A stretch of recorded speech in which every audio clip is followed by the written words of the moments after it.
परमेश्वर के धन्य नाम की महिमा हो। प्रभात मनन के सत्र 1284 में आप सभी का बहुत ही विनम्रता के साथ स्वागत करता हूं। आइए आज के मनन के लिए हम पढ़ते हैं पहला तीमुथियुस अध्याय 2 पद 1। अब मैं सबसे पहले यह आग्रह करता हूं कि विनती और प्रार्थना और निवेदन और धन्यवाद सब मनुष्यों के लिए किए जाए। इफिसियों की पत्री, तीमुथियुस को भेजी गई दोनों पत्री और प्रेरित यूहन्ना के तीनों पत्री आदि का अध्ययन जब हम करते हैं, हम कभी ये बात ना भूलें कि इन सभी पत्रियों की भूमिका इफिसुस की कलीसिया और वहां प्रचलित झूठी शिक्षाएं हैं। मैं इस बात को पुनः आज इसलिए कहता हूं कि दूसरा अध्याय में पौलुस प्रार्थना के बारे में और उसकी अनिवार्यता के बारे में पाठकों से जब कहता है, तो हम याद रखें कि इफिसुस कलीसिया में प्रचलित झूठी शिक्षाओं की परिप्रेक्ष्य में ही पौलुस यह प्रार्थना के बारे में समझा रहा है। इफिसुस में प्रचलित झूठी शिक्षा विशेषकर यहूदी संप्रभुतावाद अर्थात यह वाद कि कलीसिया में यहूदी मूल के विश्वासियों को अधिक महत्व है। विश्वासियों के अंदर दूसरे मूल के लोगों के प्रति प्रेम और अविश्वासियों के प्रति अर्थात जो दूसरे मूल से आए हैं या दूसरे मूल से ताल्लुक रखने वाले अविश्वासियों के आत्माओं के प्रति बोझ समाप्त कर दिया है। जातिवाद और वंशीयवाद दो ऐसी घिनौनी मानसिकता है जिससे शैतान विश्वासियों के बीच में फूट और नफरत उत्पन्न करते हैं। 2000 वर्षों से सुसमाचार प्रचार किए जाने के बावजूद भी भारत में मसीहियों की संख्या मात्र 5% में ही सीमित रहने का एक मुख्य वजह भारतीय मसीहियों के मस्तिष्क में भरा हुआ जातिवाद नामक मल मूत्र का विसर्जन है। कल मुझसे एक प्रभु का दास बात कर रहा था। उन्होंने मुझसे कहा, जबी भैया हमारे क्षेत्र के फलाना भाई की बेटी के लिए एक लड़का को दिखाइए ना। कुछ देर सोचने के बाद मैंने उनसे पूछा, ब्रदर आप ही के ही क्षेत्र की फलाना कलीसिया में जो लड़का है जो एक सरकारी विभाग में अफसर है, उन्हीं के माता पिता से आप लोग क्यों नहीं बात कर रहे हैं? लड़का अच्छा विश्वासी है, पढ़े लिखे हैं और अच्छा सरकारी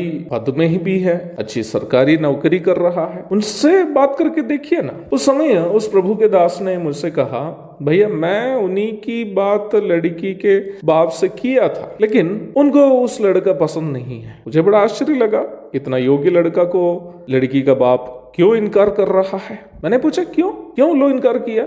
उन्होंने कहा, भैया लड़की के बाप कहता है कि वो लड़का जाति में छोटा है। मैंने कहा अच्छा, पहले लड़की के बाप से कहो कि वो उद्धार पाए।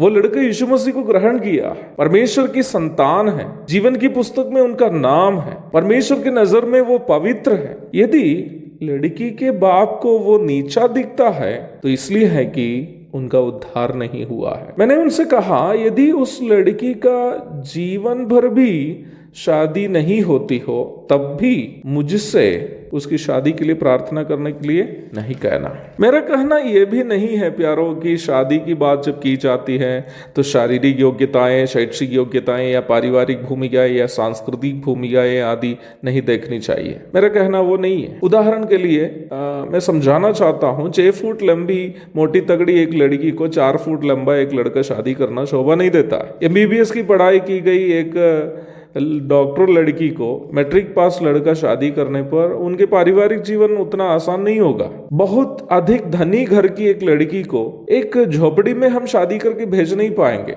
वहां रहना उस लड़की के लिए आसान नहीं होगा। शहर में पली बड़ी एक लड़की के साथ देहात में पला बड़ा एक लड़का को रहना आसान नहीं होगा। परंतु इन सभी अंतरों को भी हम आत्मिक परिपक्वता के द्वारा पार भी कर सकते हैं। फिर भी अच्छा रहेगा इन सब बातों में एक समानता यदि हो जाए तो। परंतु जातिवाद एक ऐसी सामाजिक बुराई है जो अपने से भी श्रेष्ठ लोगों को अपने से हीन समझने के लिए प्रेरित करती है। मैंने डॉक्टर भीमराव अंबेडकर के संबंधित एक पुस्तक में इस प्रकार पढ़ा हूं। डॉक्टर अंबेडकर को जब किसी सरकारी ऑफिस में ऑफिसर के रूप में नौकरी लगी, उस ऑफिस के चपरासी एक उच्च जाति का आदमी था। उच्च जाति का मतलब उस आदमी की सोच के अनुसार वो उच्च जाति, मेरी सोच के अनुसार नहीं। मैंने उस पुस्तक में इस प्रकार पढ़ा, चपरासी कभी भी अंबेडकर के टेबल पर फाइल नहीं पहुंचाता था। वो दरवाजे के पास पहुंचकर अंबेडकर साहब के मेज की ओर फाइलों को फेंक देता था। देखिए जातिवाद कितनी जहरीली एक मानसिकता है